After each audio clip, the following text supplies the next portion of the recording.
Sema natakiwa ni focus kwenye kukua kiroho. Natakiwa ni focus kwenye kukua kiroho. Kiroho, kadri unavyoendelea kukua kiroho, kuna vitu vinaendelea kuzaliwa kwenye maisha yako, vile ambavyo ulikuwa unavitamani. Ukiamua kukua kiroho, yaani wewe hapo ulipo ukaamua kukua kiroho na ukaanza kuona na kuwa, kuna wakati utasema kwa nini nilichelewa kukua nini? Utasema kwa nini nilifanya nilichelewa kukua kiroho. Kila kitu unachokihitaji kwenye maisha yako kipo kwenye ukuaji wako wa kiroho. Bwana Yesu asifiwe. Yaani kila kitu ambacho unakihitaji kwenye maisha yako ni pale ambapo utavipata hivyo vitu, pale ambapo utaamua kukua kiroho. Utakapochukua maamuzi ya kufanya ya kukua kiroho. Lakini tuliangalia angalau tunda la upendo, si ndio? Tunda la nini? La upendo, ambalo nasema mpende Bwana Mungu wako kwa moyo wako wote, kwa nguvu zako zote, kwa akili zako, kwa roho yako. Umpende Mungu wako. Lakini leo wacha tukaangalie tunda zuri lingine la roho ambalo ni tunda la furaha. Nisome tena Wagalatia sura ile ya 5 mstari wa 22. Wagalatia, ambapo Biblia inasema lakini tunda la roho ni upendo, furaha, amani. Haleluya. Bwana Yesu apewe sifa. Hilo ndio tunda la nini? La roho. Tukaliangalie tunda la roho ambalo ni furaha. Some hapo Wagalatia 5 mstari wa 22. Anasema ndio, lakini tunda la roho ni upendo. Lakini tunda la roho ni upendo. Sema lakini tunda la roho ni upendo. Lakini tunda la roho ni upendo. Sema tena, lakini tunda la roho ni upendo. Lakini tunda la roho ni upendo. Furaha. Na tunda lingine sema ni furaha. Na tunda lingine ni furaha. Tunda lingine ni furaha. Tukomee hapo kwanza, kwa sababu tunaingia kwenye tunda la nini? La furaha. Kwa nini tunda la furaha ni la muhimu sana kwenye maisha ya mtu aliyemwamini Kristo Yesu? Kwa nini tunda la furaha ni la muhimu sana? Bwana Yesu asifiwe. Tunda la furaha ni la muhimu sana kwa sababu ndilo linatufanya tuishi maisha ya ushindi dhidi ya majaribu. Haleluya. Linatufanya tuishi maisha ya ushindi dhidi ya majaribu yote ambayo unakutana nayo. Na niliwahi kukufundisha kwamba ukishaokoka, majaribu ni sehemu ya maisha yako. Au ukishaokoka, majaribu ni sehemu ya wokovu. Kwa sababu kuna wakati Mungu anamkamilisha mtu kupitia majaribu. Anamtengeneza mtu kupitia nini? Majaribu. Anamwandaa mtu kupitia nini? Majaribu. Sasa yale majaribu yakikushinda ni dhambi. Kushindwa kwako kwenye majaribu ina maana nini? Ni dhambi. Na moja kwa moja unaweza ukawa huko ndani ya wokovu na huko ukiwa mtumishi wa shetani kupitia kushindwa nini? Yale majaribu. Bwana Yesu asifiwe.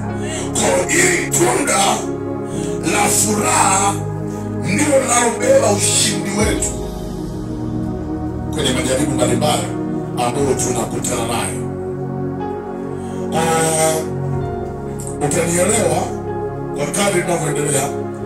Utasomea kitabu kile cha Wafilipi 4 mstari wa 4. Wafilipi 4 mstari wa 4. Wafilipi 4 mstari wa 4 anasema ndio, furahini katika Bwana siku zote. Biblia inasema furahini katika Bwana siku zote. Kumbe sisi hatunaga siku za huzuni. Sisi kumbe hatunaga siku zile za kufadhaika, umekaa unafadhaika. Haleluya. Anasema, rudia tena mpendwa.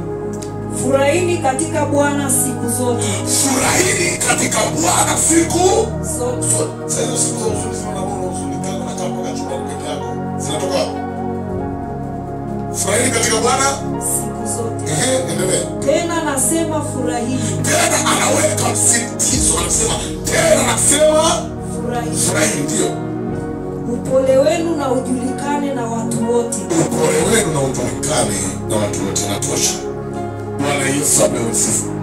Kumbe sisi baada ya kuokoka, maisha yetu yanatakiwa yawe ya furaha siku zote. Haijalishi tutakutana na wakati mgumu, bado tunatakiwa tufurahi. Haleluya. Bwana Yesu apewe sifa. Wakati mgumu usikuondolee furaha yako, ila wakati mgumu unatakiwa uzidishe furaha yako. Niliwezungumza kitu kimoja, niliandika kwenye mitandao ya kijamii, nikasema namshukuru Mungu kwa kuruhusu magumu kwenye maisha yangu, kwa sababu magumu yananifanya nikuone kwa ukubwa. Nikasema nakushukuru Mungu kwa sababu umeruhusu magumu kwenye maisha yangu ili nikuone kwa ukubwa. Umeona hapo? Kwa kumbe magumu au majaribu yanatakiwa yazidishe furaha yako, sio yaipunguze, sio yaiondoe, sio yaisofishe. Haleluya. Kwa sababu kila gumu unalokutana nalo lina sababu. Haleluya. Bwana Yesu apewe sifa. Kwa kumbe hapa tunapata picha kwamba tunda la furaha ukilielewa vizuri, utaling'ang'ania, utalikuza. Haleluya. Cha kwanza utalipenda, lakini pia utalikuza na utaling'ang'ania, kwa sababu ndio inakufanya wewe utoke hatua moja kwenda hatua nyingine, kwa sababu ndio inakufanya wewe ushinde majaribu yako yote unaokutana. Haleluya. Bwana Yesu apewe sifa.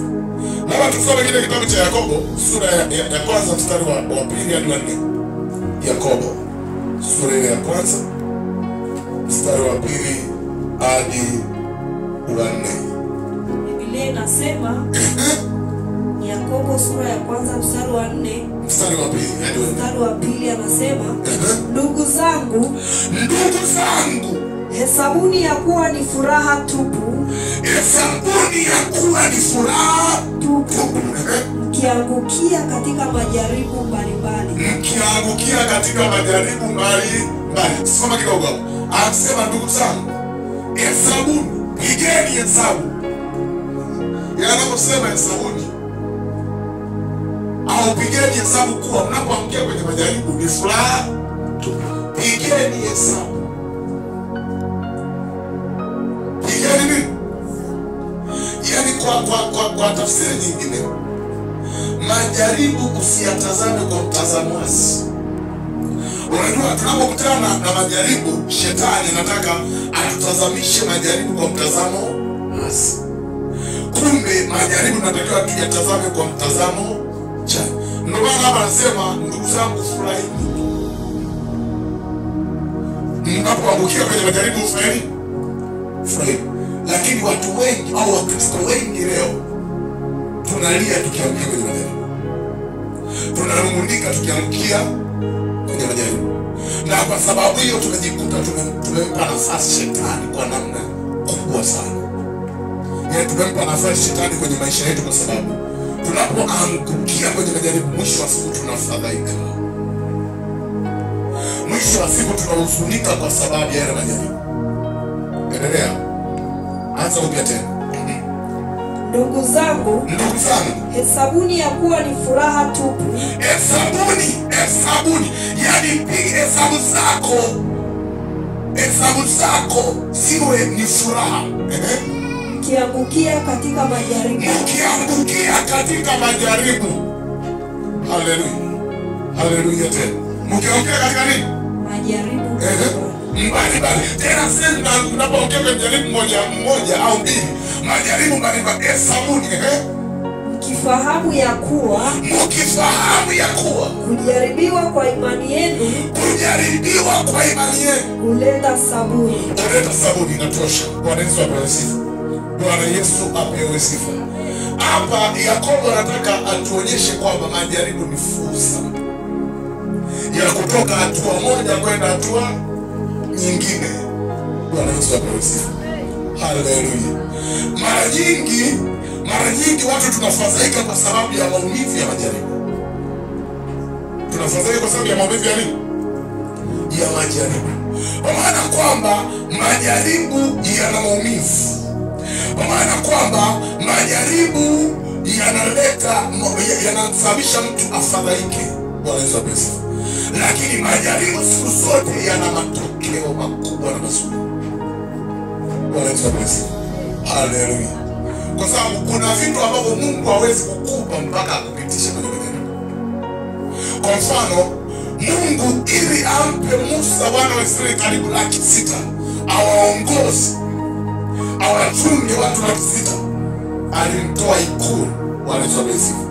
Akamtoa kwenye ikulu ya Farao. Na kule alikuwa anaitwa prince. Maana alikuwa ni mtoto wa binti Farao. Alitambulika kwa jina la mtoto wa binti Farao. Lakini pia Musa alikuwa ni msomi katika ile nchi ya Misri. Alikuwa ni msomi mkubwa wa viwango vya juu. Nakumbuka kwamba kipindi hicho nchi ya Misri ndio ilikuwa nchi ambayo wanapatikana wasomi, kwa sababu ndio nchi ambayo ilikuwa na uchumi bora na mkubwa kipindi hicho. Bwana Yesu apewe sifa. Nchi yoyote yenye uchumi mzuri ina wasomi. Ina wasomi wengi. Bwana Yesu apewe sifa. Kwa mfano Marekani utafuta wasomi. Yaani Marekani karibu kila mtu ni msomi. Kwa nini kila mtu ni msomi? Kwa sababu ni nchi ambayo ina uchumi mkubwa. Kwa kipindi hicho Misri ndio ilikuwa na nchi yenye uchumi mkubwa na ulio bora.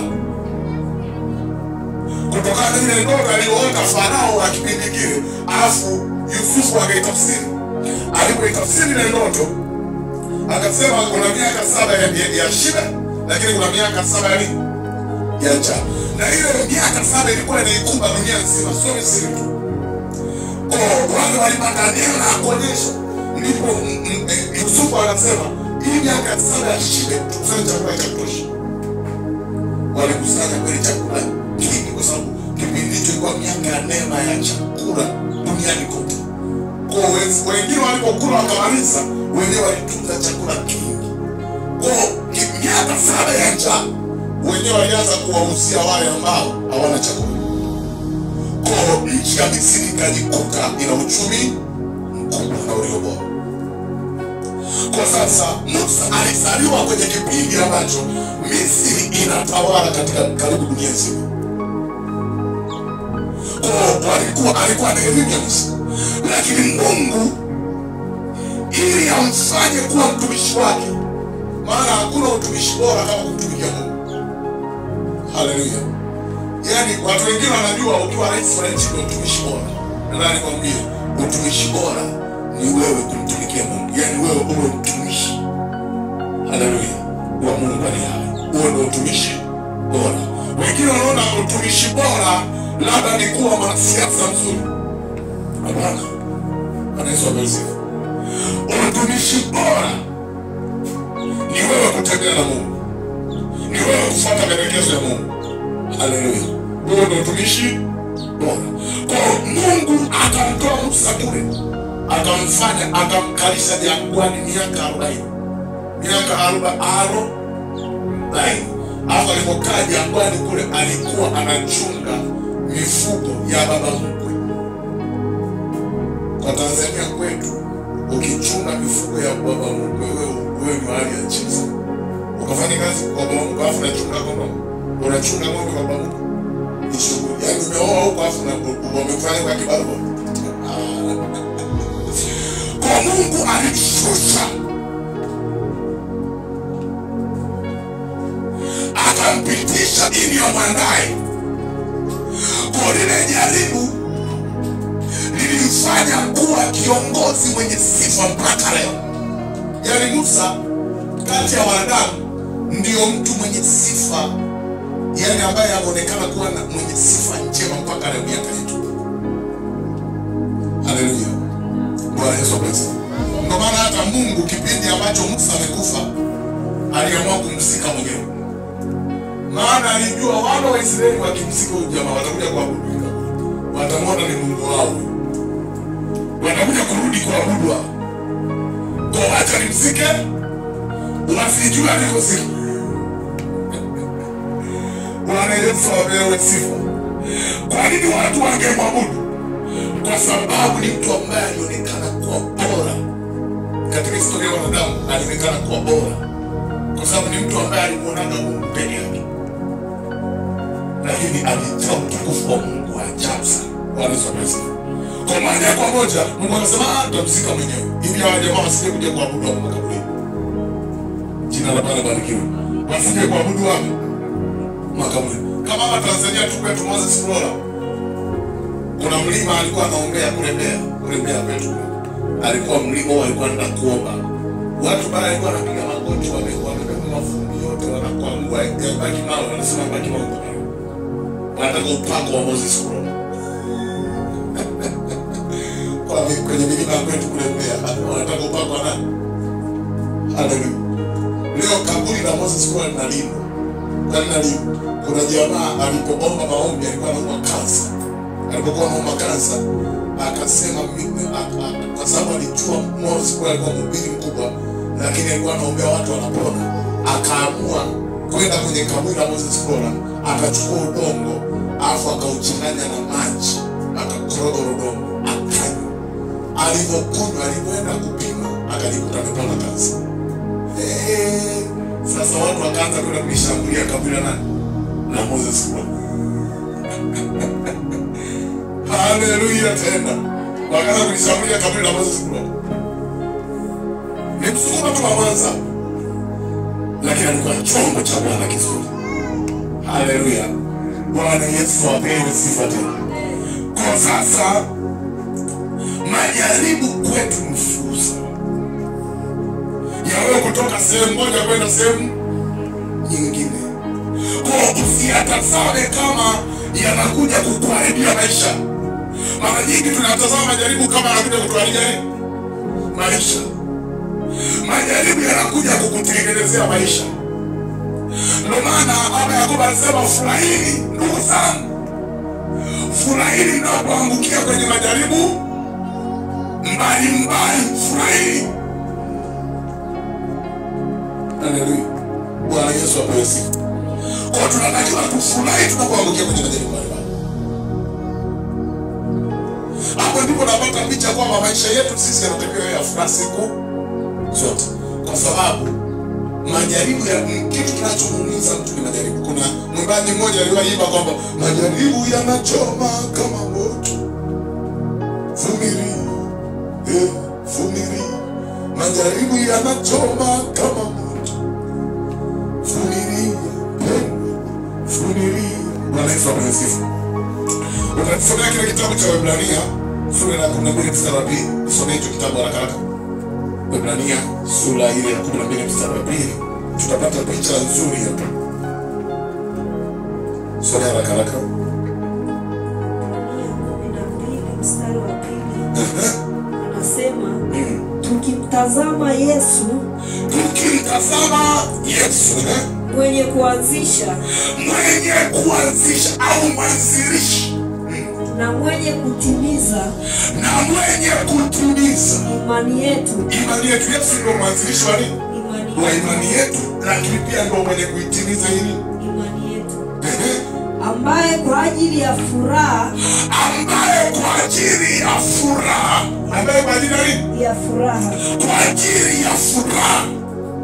iliyowekwa mbele yake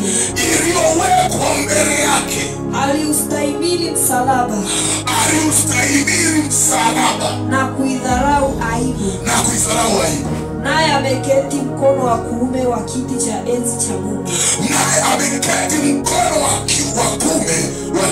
enzi cha Mungu. Maana inatosha. Bwana Yesu asifiwe. Haleluya. Tukimtazama yeye ambaye ni mwanzilishi wa imani yetu na mtimilizaji wa imani yetu ambaye ni nani? Yesu. kwa ajili ya furaha iliyowekwa mbele yake. Nataka nikwambie kuna furaha iliyowekwa mbele ya majaribu yako. Haleluya.